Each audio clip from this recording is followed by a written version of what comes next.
The ancient banyan tree, the spirit's abode. In a small village nestled at the foot of a mountain, there stood a giant ancient banyan tree at a crossroads. Its wide canopy stretched out, casting a deep shadow over the surrounding area. The enormous roots twisted and clawed the earth as if holding on to something precious.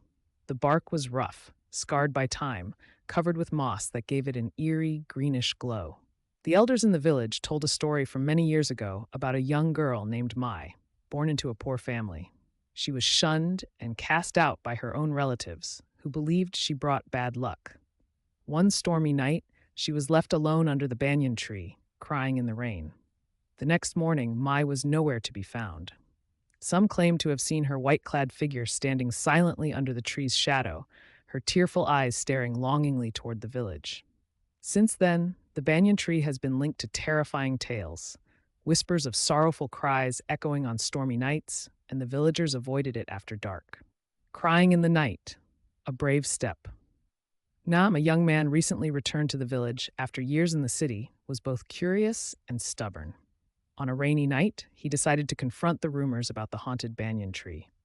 The rain fell softly, masking the sounds of the world. Wearing a raincoat and holding a flashlight, Nam approached the tree with trembling steps. The cold, damp air seemed to seep into his bones. The rustling of dry leaves mingled with the steady drip of rain, creating a haunting melody. Suddenly, a faint, sorrowful crying rose from beneath the tree, a fragile voice full of pain calling out to someone. Nam's heart pounded fiercely, and chills ran down his spine, but his determination pushed him forward. The faint figure, meeting the ghost. Under the wavering beam of his flashlight, a faint, white figure slowly emerged from the darkness and rain. It was a young girl in a pure white áo dai, Vietnamese traditional dress, drenched by rain, her long black hair plastered against her pale face. Her deep, sorrowful eyes glimmered with endless pain and a desperate longing for freedom. She whispered someone's name, her voice barely audible, like the wind passing through the leaves. The loneliness and bitter resentment in her soul poured out in every word. Nam felt his heart tighten, as if pulled into an unfinished, tragic story. A plea for justice, the ghost's request. Mai told her heartbreaking story. Rejected and despised by her own family, left to die alone in the stormy night beneath the banyan tree. When she begged for understanding and justice, her pleas were cruelly silenced, murdered by someone in the village she once trusted. Bound by her bitterness and hatred, her soul could not leave the tree where she died so tragically. She begged Nam to help reveal the truth and bring the murderer to justice so her soul could finally rest. Otherwise, her ghost would linger forever, haunting anyone who dared come near, spreading pain and fear. Buried secrets, the search for truth. Nam fearlessly began investigating within the village. Through conversations with the elderly and piecing together old clues, the truth slowly emerged.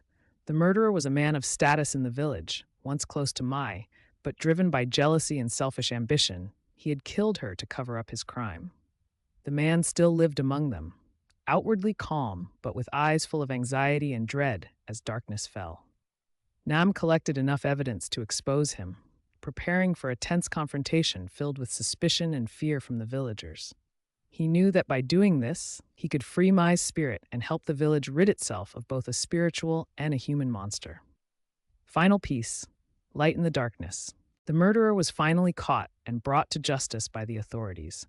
That night, under the pale moonlight, Mai's spirit appeared one last time. Standing beneath the banyan tree, she smiled gently, her eyes filled with gratitude and peace. A soft light radiated from her being, dissolving the darkness that had lingered for so long. The banyan tree seemed cleansed, no longer heavy or gloomy.